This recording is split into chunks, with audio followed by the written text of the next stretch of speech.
how to evaluate the strength of arguments. And as I mentioned before, this will mainly pertain to inductive arguments. So a little review. So we have deductive and inductive arguments. A deductively valid argument consists of if all of the premises are true, then its conclusion must be true. So essentially, in a deductive argument, the premises have what could be called a logical implication. Again, if the premises are true, then the conclusion must be true. If there's a way that you could think that the conclusion is false, then one of the premises has to be false. So again, the concept is if the premises are true, then that implies logically that the conclusion is also true. If you have an argument that's in the form of a deductive structure. In contrast to validity of a deductive argument, we have in inductive arguments, we have the concept of strength. So a good inductive argument is said to be inductively strong. We talk about the strength of inductive arguments, whereas in deductive arguments, we talk about the validity of an argument. So the difference between inductive strength and deductive validity is that it is possible for the premises of a strong inductive argument to be true, and yet the conclusion is false. And we'll see examples of that. The basic idea behind inductive reasoning is that of learning by experience.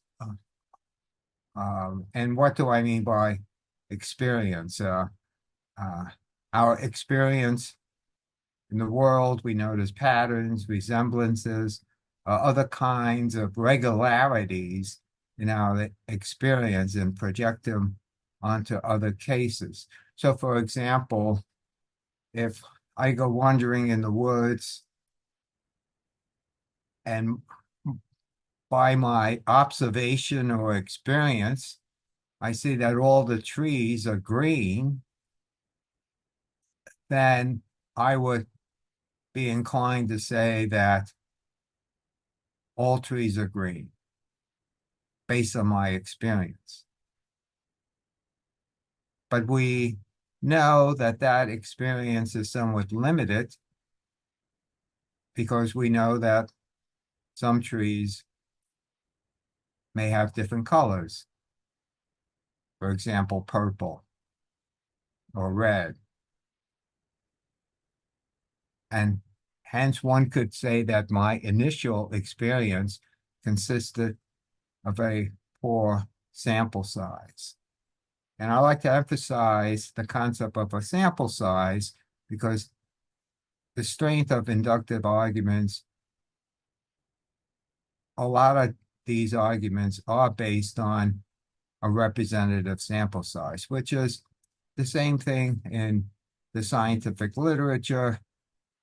Our conclusions are only as strong as our sample size. If we do not have an adequate sample size, then our conclusion is limited, and we say that any conclusions from our scientific experiments may or may not be generalizable. More about that later. So just to review, in an inductive argument, we have the following. All Brazilians speak Portuguese. Noel is a Brazilian, therefore Noel speaks Portuguese. The speaker, by the framework or the structure of this argumentation, the speaker intends this argument to be deductively valid. It is not, again, it is not possible for the conclusion to be false in circumstances when both premises are true. The relationship between the premises and conclusion makes the argument valid. Now, if the conclusion is false, let's say you meet Noel and the conclusion is false, meaning that Noel does not speak Portuguese, then which premise is most likely to be false? Well, this is Noel. Second one, the Noel, yeah, as Brazilian. right. Yeah, so Noel must not be Brazilian. Uh, um, or it could be the first one as well, right? All Brazilian speaks Portuguese, yes. Yeah, right. So either one of them could be false. But again, if both premises are true, then the conclusion has to be true. So you can either accept the conclusion, or if you have evidence that you need to reject the conclusion, then you have to deny one of the premises. One could say that deductive arguments, so one could say, if this makes sense, in a structure of a deductive argument, we are striving for certainty. In other words, the conclusion, if you have a valid deductive argument, then the conclusion is always true. And we are certain about that because both premises are true. However, most of our arguments are going to be inductive rather than deductive. And hence, we have to live with a certain uncertainty, meaning that with inductive arguments, we might have a strong inductive argument. However, we cannot ever say with absolute certainty that our conclusion is true. And essentially, in our third bullet point here, inductive arguments do not pretend to rule out every contrary possibility. Inductive arguments admit to being defeasible, meaning it could be defeated, in the sense that further information or additional premises can turn a strong inductive argument into a weak one.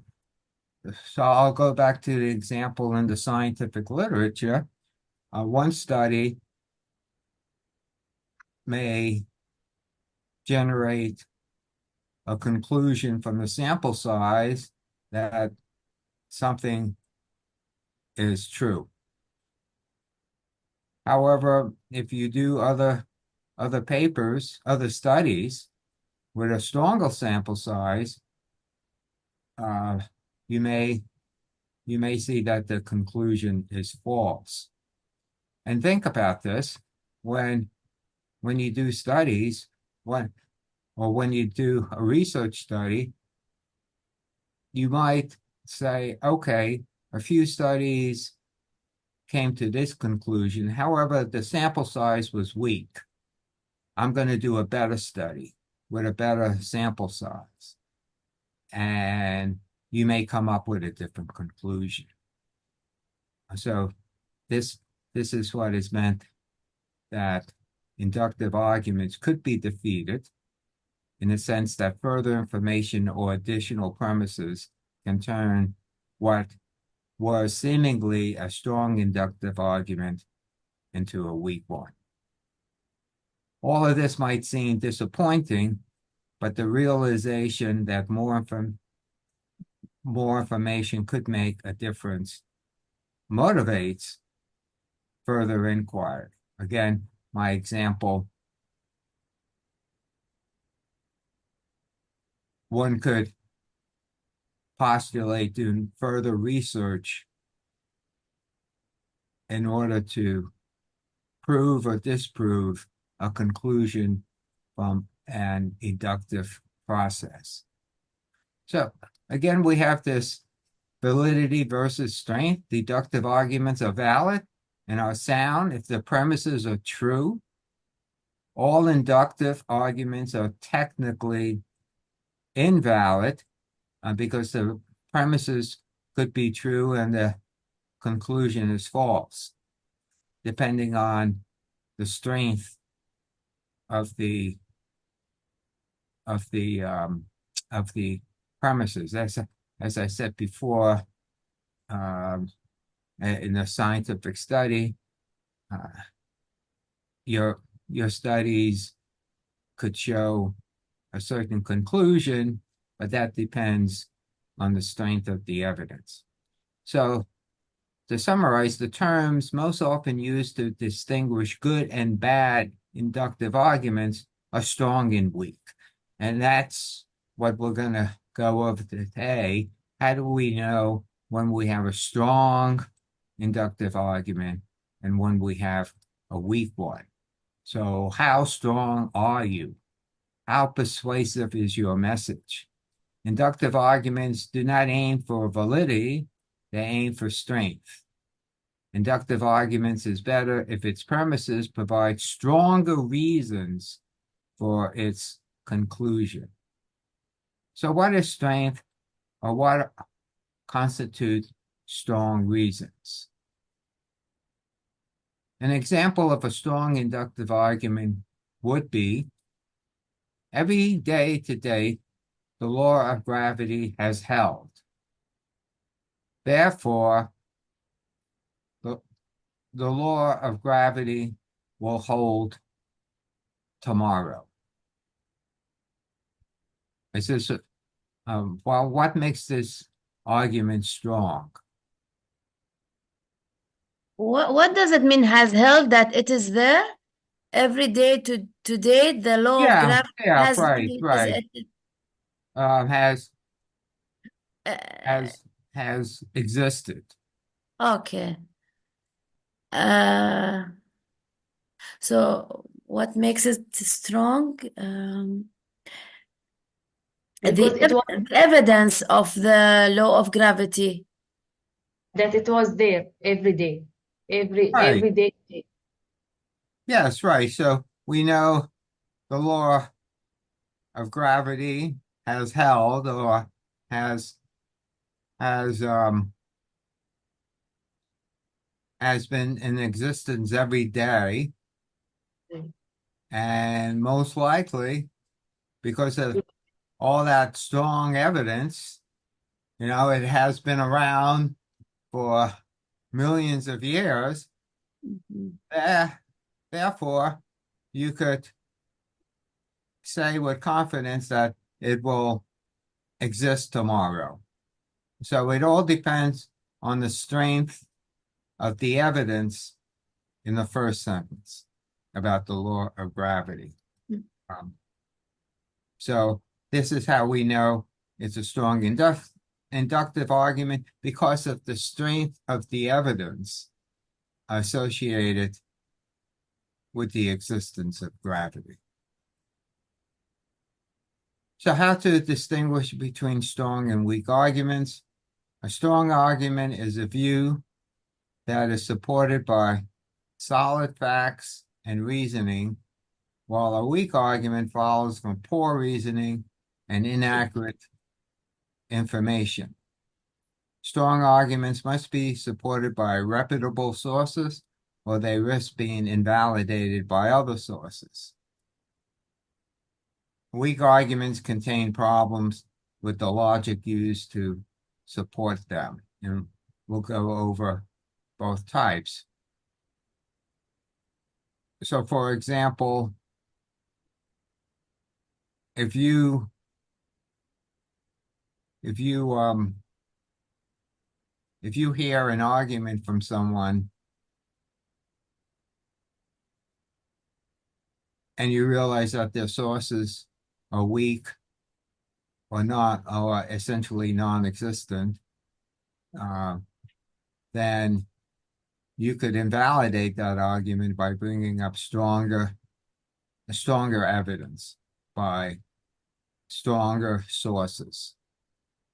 So this is, I'm getting into the issue of how do you refute arguments. In order to refute someone else's arguments, you have to look at the reasoning behind the argument and the facts that are put forward for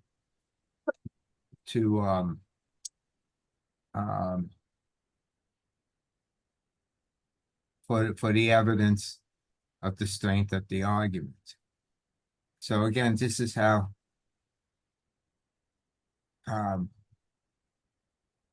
you determine how strong an inductive argument. So getting back to the,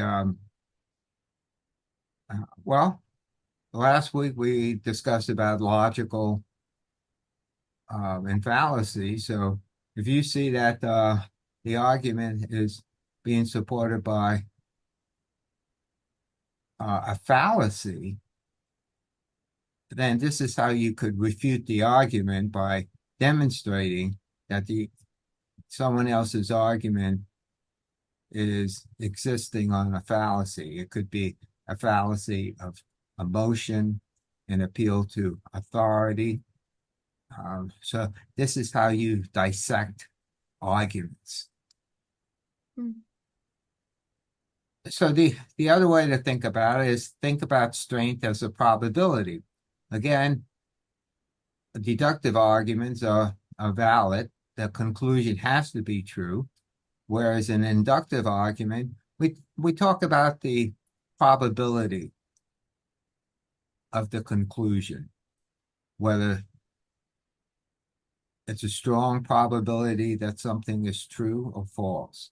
The strength of an inductive argument depends on the conditional probability of its conclusion given its premises. So if the premises are weak, then the probability of the conclusion is going to be small. Or we have a weak argument. An inductive argument is stronger when the probability of its conclusion, given its premises, it's higher. So we have to look at the premises that are being put forth to prove, or not to prove, but to show the strength of the conclusion. So here's an example, evaluating strength. So starting from the left, top left, we know an area of India where it rains 4 out of 5 days during the monsoon season, and 1 out of 5 the other times, not during the monsoon season. So on the right-hand side, what is the probability that it will rain on Gandhi's birthday?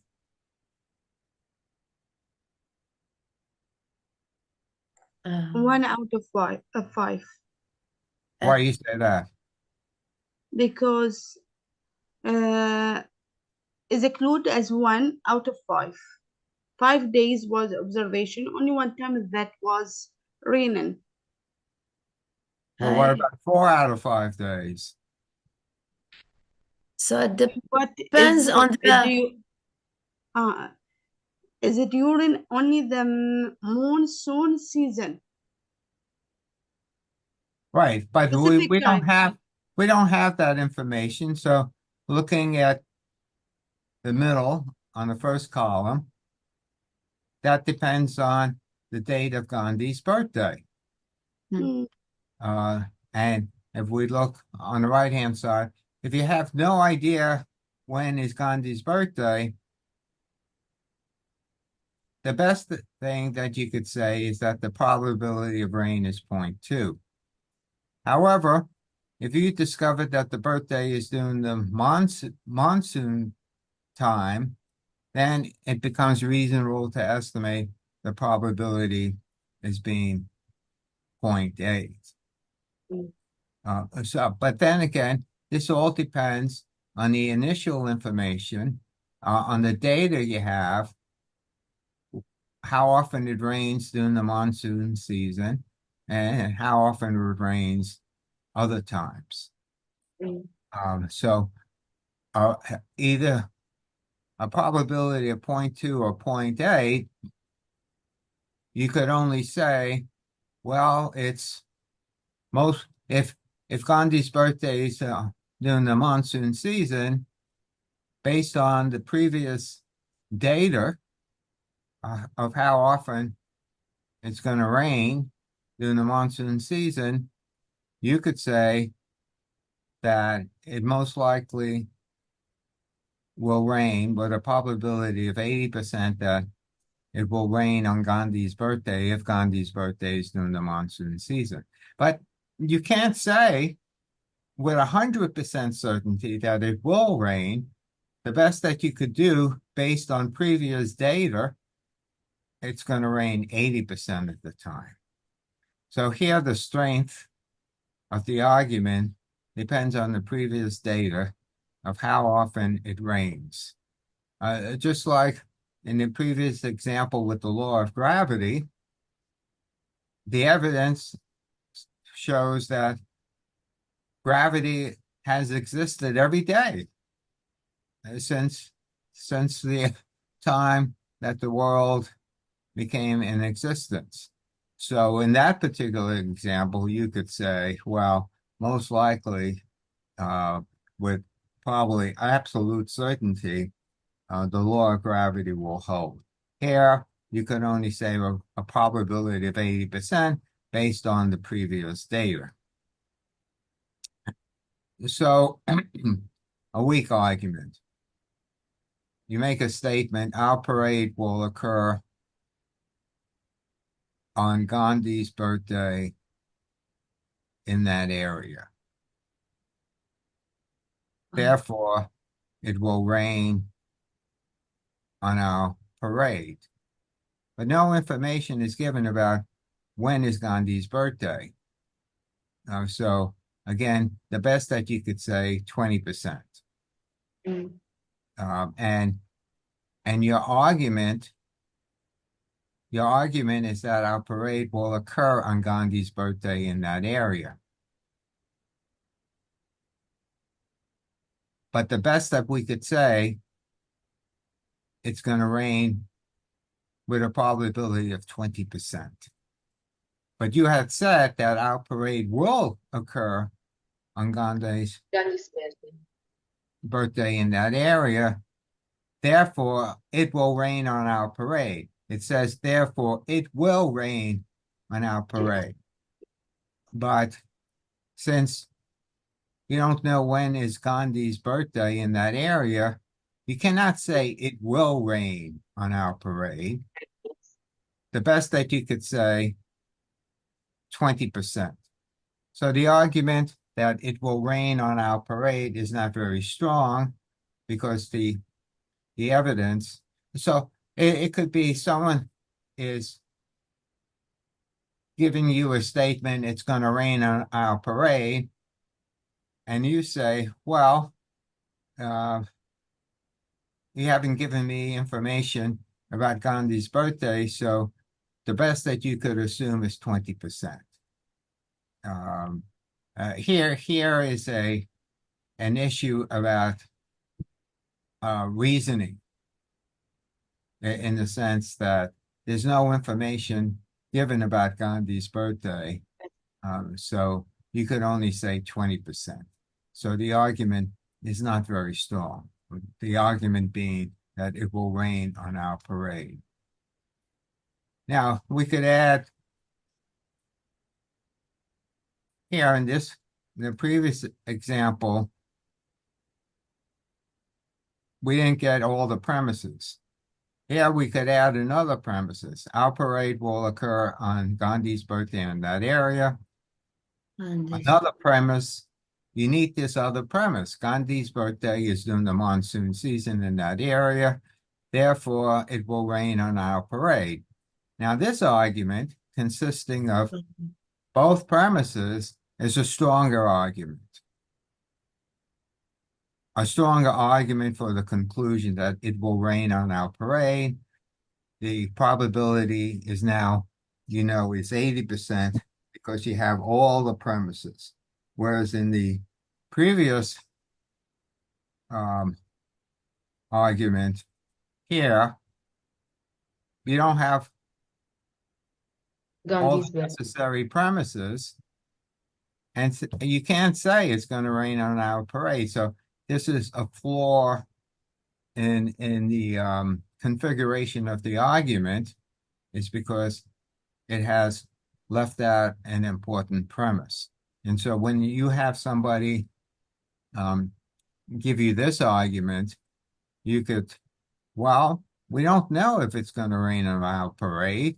We don't know anything about when is Gandhi's birthday. However, if we know that Gandhi's birthday is in the monsoon season, now you have a stronger argument because you have more data. I'm sorry, did someone have a question? No. Okay. All right, so essentially the question is, how do I induce thee? How do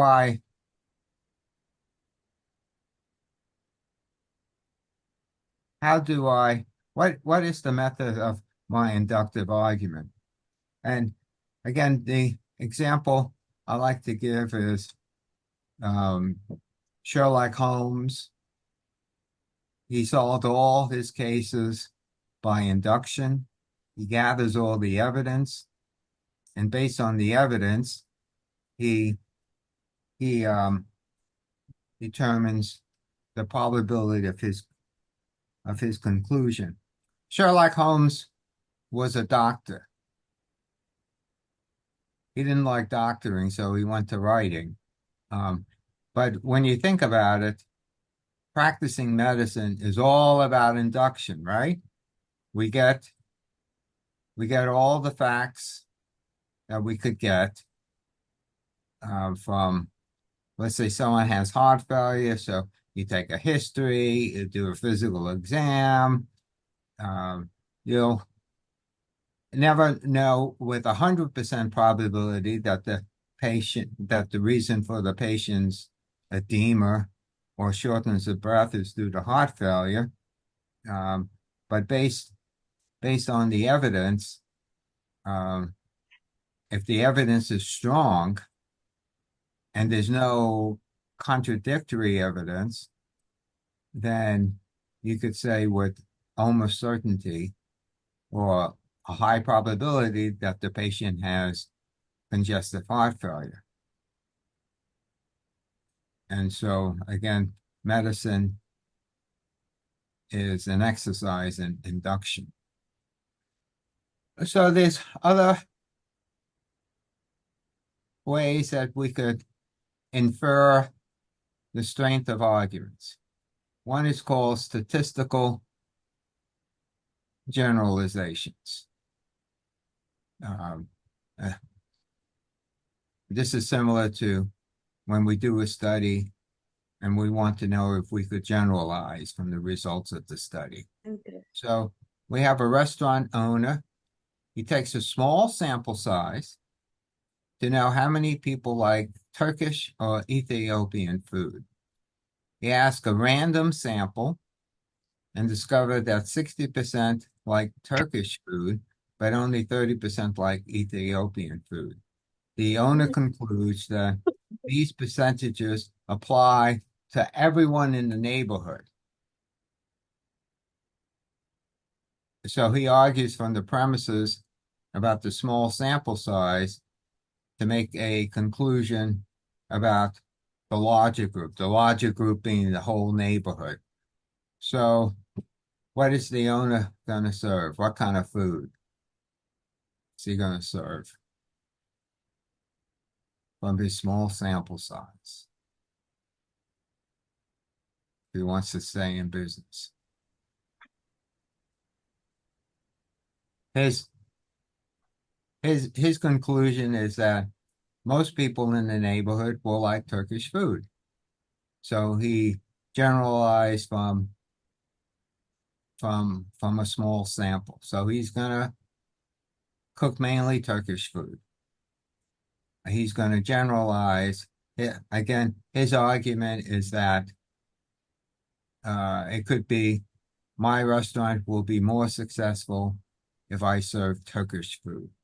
And that's based on the evidence that most people in the neighborhood like Turkish food. And you know, one could say that if his sample wasn't random, one could say, well, you know, your sample wasn't random, so it's a weak argument. Just like in research, if your sample size is not representative, or if it's small, or it's not random, that's gonna determine the strength of your conclusion. That's why the sample size is so important, and your method of recruitment. So the next way to look at the strength of arguments is statistical application. You apply now a generalization about the whole population to an individual. So continuing on with our study, next the owner needs to test the items from the menu. The owner tries out the items on friends and neighbors, but he does not want to test Turkish food on people who will not like it, meaning people who he thinks like Ethiopian food, since they will not come to the restaurant anyway. He wonders whether his neighbor likes Turkish food. He doesn't know anything about this person, but concludes that the neighbor has a 60% chance of liking Turkish food. So you're not generalizing now, but you're applying what you know about the neighborhood, 60% like Turkish food, and you're applying it to the individual. You're saying this individual, you could, a random person comes into the restaurant and there's a 60% chance that that person is going to like Turkish food. And you could say, most likely this person is going to like Turkish food. Now, another way to gauge the strength of an inductive argument is called inference to the best explanation. So here, how this goes. The owner opens the restaurant and nobody shows up. So what happened? Well, now you have to start giving out some explanations.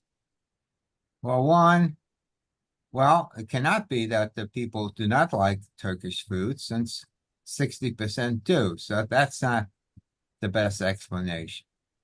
The explanation cannot be that the prices are too high or the service has been bad, because potential customers do not yet know your prices or the quality of the service. I mean, you just open up the restaurant. Word hasn't gotten around that your prices are too high. Cannot be due to bad advertising, since you have big banners and a fancy website. Now, you hear that someone has been spreading rumors that your restaurant is filled with cockroaches. And, who's been spreading that rumor? Well, you suspect that the owner of the restaurant across the street has a motive, to put you out of business, as no one else would have a motive. So this conclusion is supported by inference to the best explanation. You considered all the other explanations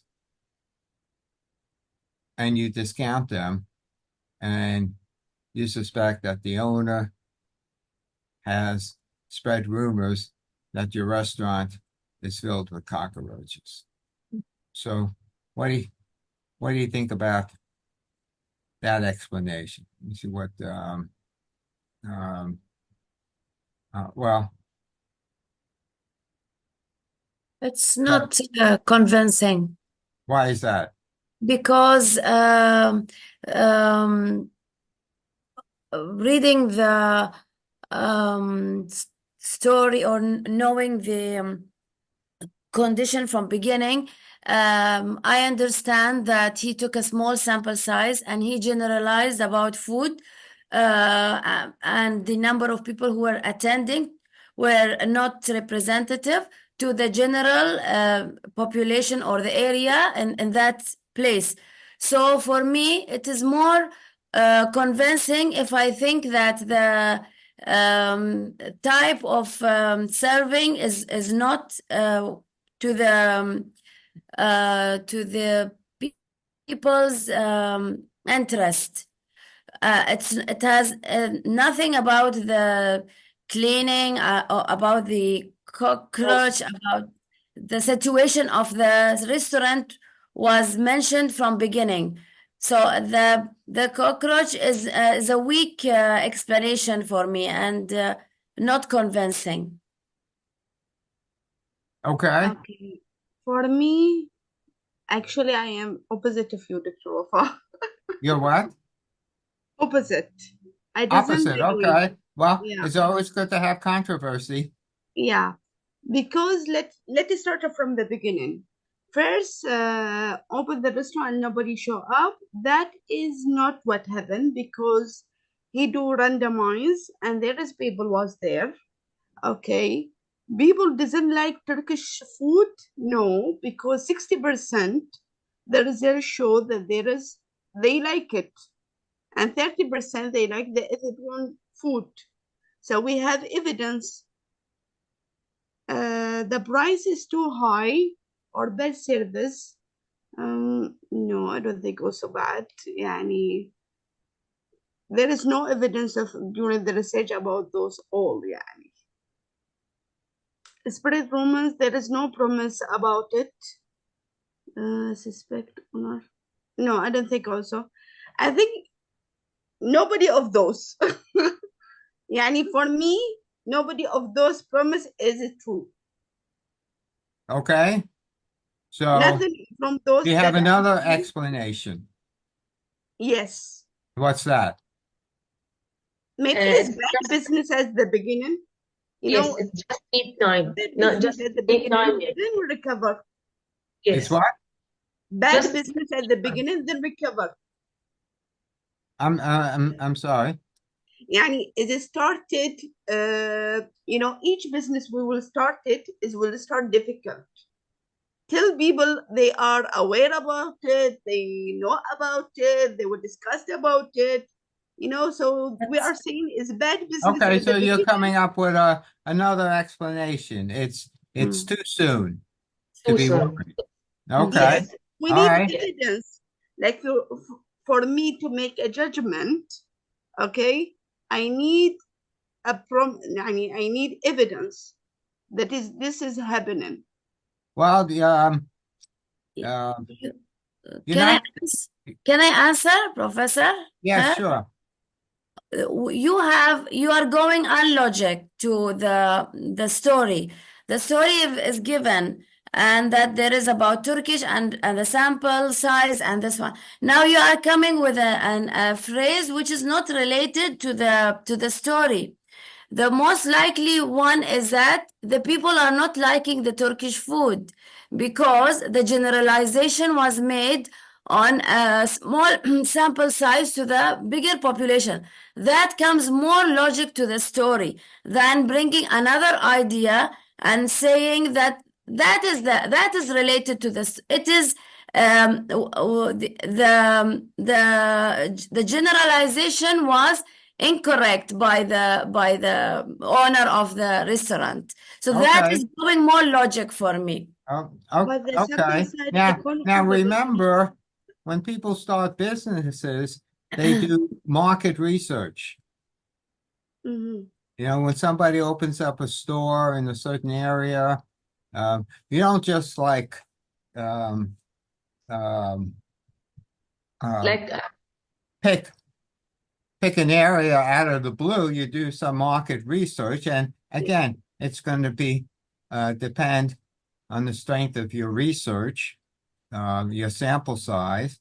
Now, um, we could contest the conclusion that this is the inference to the best explanation, but this is what we have to struggle with. What is the best explanation? It could be that the advertising isn't good, hasn't been good. That could be the explanation.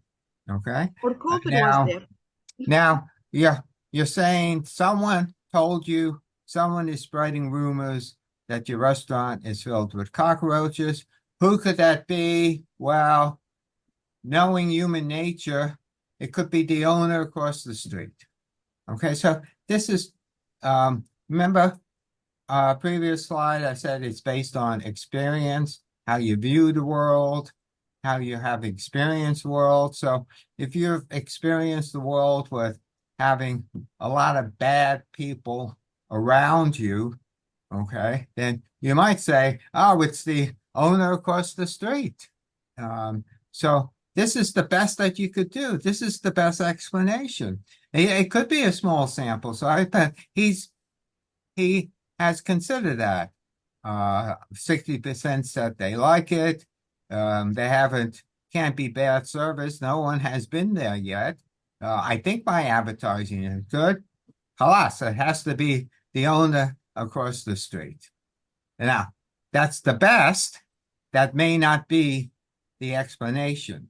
Um, so, um, so the premises give some reason to believe the conclusion is correct, but your suspicion could be wrong. Okay. And and and you all have engaged in trying to refute that argument, and which was very good. The sample size could be small. Now you can't just say this could be another reason. You can't just say that. You have to come up with the other reason. Okay, you see what I mean? If you want to refute the argument, you have to come up with another reason. Or you could look at the premises and gauge the strength of the premises. So let's continue on. An argument from analogy. Although discouraged, he regains hope when he remembers that another Turkish restaurant had a rough first month, but became popular as soon as people tried it. So, someone raised the issue, well, it's a new restaurant, take it easy, blah, blah, blah. And now you have an analogous situation where, hey, another Turkish restaurant had a rough first month. And if everything is equal between that Turkish restaurant and your Turkish restaurant, and you're in the same area, there's the analogy. We talk about the strength of the analogy, and the analogy is stronger if there's a lot of similarities. And the last line says that restaurant is similar to yours. Of course, you have to now, make the um, prove the claim that that restaurant is similar to yours. So when one makes an argument from analogy, usually we say, this is like this, so this has to be the same thing as the other entity. So it all depends on the strength of the analogy, which depends on not only the similarities, but whether the similarities are relevant. So someone can say, well, an orange is going to taste like an apple. And the argument is, well, an orange is similar to an apple because they're both round. Okay. Well, okay, it's true, they're both round, but that similarity is not relevant. Okay, so it's a weak argument from analogy. You have to look at the strength of the similarity, and we'll have examples of that. Now, another way to determine the strength of inductive reasoning is called argument from causal reasoning.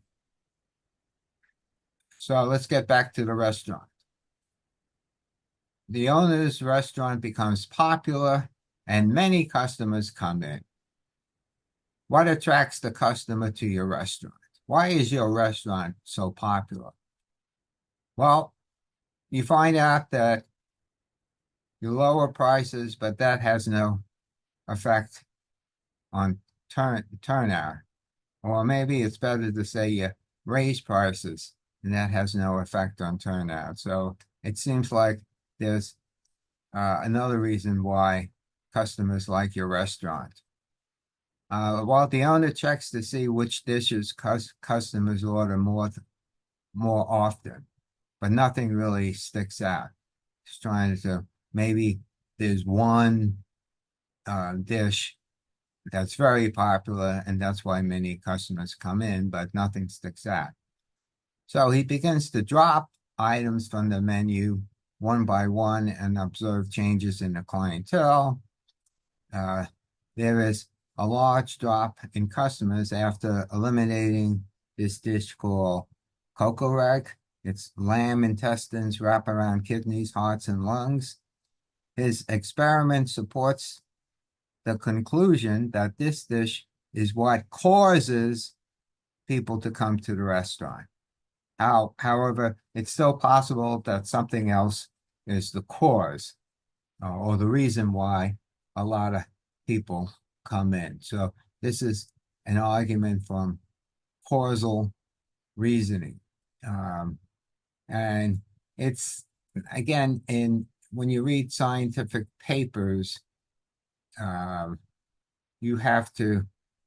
we usually like to determine cause and effect when most of the time all we have is relationships or associations.